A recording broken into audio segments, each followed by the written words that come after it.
اپنی عورتوں کو بھیج رہے ہو مشرکین کے پاس، منکرین کے پاس، دشمنان دین کے پاس، اور وہ سود پہ پیسے دے رہے اور صرف عورتوں کی میٹنگ کرتے ہیں، اس میں مردوں کی شرکت نہیں ہوتی۔ مرد اس لیے مجبور ہیں کیونکہ وہ تو جوا کھیل رہا ہے دن بھر، اس لیے بیوی کو بھیج دیا بے غیرت بے شرم نے۔ بھائی دن بھر موبائل میں لگا ہوا اس لیے بہن کو بھیج دیا، کما نہیں رہا ہے، شراب پی رہا ہے، مستیاں کر رہا ہے، عیش کر رہا ہے، اور گھر کی عورتوں کو اجنبیوں کے پاس۔ ہمارا مذہب تو اکیلی عورت کو مولانا اور پیر کے ساتھ بھی بیٹھنے کی اجازت نہیں دیتا۔ یہ مولانا پیر اور تو چھوٹی چیز ہے، میرے نبی نے فرمایا اگر داؤد جیسا مرد ہو اور مریم جیسی عورت ہو اور دونوں اکیلے بیٹھے تو میں ان کو بھی اجازت نہیں دیتا۔ اس روایت کو ابن الجوزی نے اپنی کتاب میں لکھا۔ حالانکہ نہ داؤد علیہ السلام نہ مریم کے ساتھ بیٹھیں گے اور نہ ایسا کوئی ہوگا، لیکن یہ سمجھانے کے لیے بات کہی جاتی ہے۔ داؤد جیسا مرد ہو اور مریم جیسی عورت، جس خاتون کو کی طہارت قرآن بیان کر رہا وہ مریم سلام اللہ علیہا، اور داؤد معصوم ہے۔ حضرت داؤد علیہ السلام اللہ کے پیغمبر ہے، معصوم ہے۔ اللہ کے نبی فرما رہے اگر بفرض محال وہ دونوں آپس میں بیٹھنا چاہیں، میں بیٹھنے کی اجازت نہیں دیتا۔ اور ہم نے اپنے گھر کی بیٹیوں کو مشرکین کے پاس، وہ بھی سود کے لیے، حرام کے لیے، بچت گٹ اور سنگ کے نام پر نہیں۔ اپنی غیرت کو زندہ کرو، محنت کرو، کاوشیں کرو، حرام پر نہیں۔ اور سود کیا ہے؟ اللہ کے رسول علیہ السلام فرماتے ہیں جس نے سود کا ایک لقمہ کھایا گویا اس نے اپنی ماں کے ساتھ 36 مرتبہ زنا کیا۔ کہاں ہے غیرت؟ توبہ کرو، توبہ کے دروازے کھلے ہوئے ہیں، ورنہ یاد رکھنا اللہ کے حبیب علیہ السلام فرماتے ہیں میں معراج کی شب میں نے بجلی کی کڑک سنی، اور جب بجلی کی کڑک سنی تو میں نے سر اٹھا کر کے دیکھا تو کیا دیکھا؟ کچھ لوگ ایسے ہیں جن کے پیٹ کمروں کی طرح ہے، کمرے روم کی طرح، کمروں کی طرح، گھروں کی طرح، اور اس میں بچھو ہے، بچھو، اور جہنم کی آگ بھری ہوئی ہے۔ میں نے پوچھا جبریل یہ کون لوگ ہیں؟ تو جبریل امین نے عرض کیا یا رسول اللہ صلی اللہ علیہ وآلہ وسلم یہ سود خور لوگ، سود کھانے والا یعنی سود لینے والا، جتنا بڑا مجرم لینے والا اتنا ہی بڑا دینے والا۔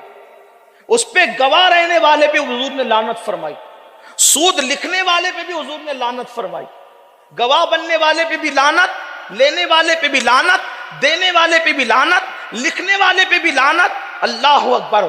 آپ غور تو فرمائے مسلمانوں، کتنی لعنتیں مول لوگے اور پھر سوچتے سکون ملے؟ جس پر اللہ اور فرشتوں کی لعنت پڑے، جس پر نبیوں کی لعنت پڑے، اس کے دل کو سکون اور قرار کیسے ملے گا؟ روٹی کپڑا مکان تو میرے بھائی روٹی تو کتے کو بھی مل جاتی ہے، اللہ رزاق کے مطلق ہے، حرام ہی بچا۔ اللہ اللہ! آئیے آج کے اس سنی اجتماع سے جو سیدی لاڈلے مشائخ رحمت اللہ علیہ کے قدموں میں، ان کے جوار کرم میں، ان کے دیار میں منعقد کیا گیا ہے، یہاں سے اٹھنے سے پہلے عہد کرو بھوکے رہیں گے لیکن حرام لقمہ کبھی منہ میں ڈالیں گے نہیں، اپنے بچوں کے منہ میں حرام لقمہ کبھی جانے نہیں دیں گے۔ ماؤں اور بہنوں سے بھی کہتا ہوں اپنے شوہر کو یہ مت کہو کہ کچھ بھی کرو اور ہمارا شوق پورا کرو، بلکہ اپنے شوہر کو یہ کہو جیسے کہ پہلے کی خواتین کہتی تھی کہ خالی ہاتھ آ جانا مگر حرام گھر میں لے کر مت آنا۔